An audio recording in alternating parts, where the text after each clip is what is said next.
आणि बातमीपत्राच्या सुरुवातीलाच वर्ध्यामधून एक महत्त्वाची बातमी आहे। भाजपचे आमदार दादाराव केचे यांना काही महिलांनी घेरलं होतं।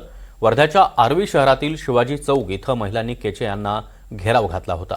महिलांनी घेराव करत आमदारांना शिवीगाळ केल्याचा आरोप देखील आता दादाराव केचे यांनी केला।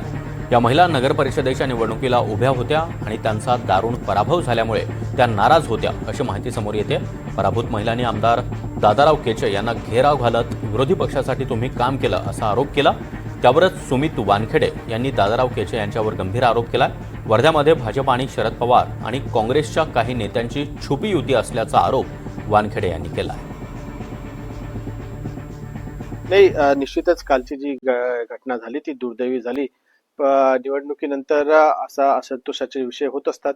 पक्षाच्या कार्यकर्त्यांमध्ये पक्षातीलच काही नेत्यांच्या संदर्भात नाराजी आहे, असंतोष आहे, त्याचा उद्रेक काल झाला। परंतु मला असं वाटतं की हे विषय पक्षाच्या डायसवर सुटले असते तर बरं पडलं असतं।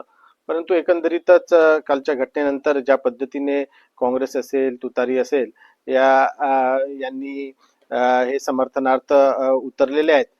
मला असं वाटतं की भारतीय जनता पार्टीमधील काही नेत्यांची आणि काँग्रेस आणि तुतारी या पक्षाच्या सोबत असलेली या निवडणुकीतली छुपी युती या निमित्ताने उघड झाली।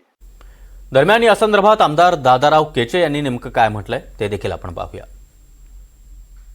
यांना कुठेतरी एक षडयंत्र म्हणून आमच्याच ज्येष्ठ जे कार्यकर्ते आहे, जे प्रतिनिधित्व करते आहे, अशा लोकांनी कुठेतरी फूस दिलेली आहे की तुमच्या विरोधात दादाराव केचे फिरलेले आहेत।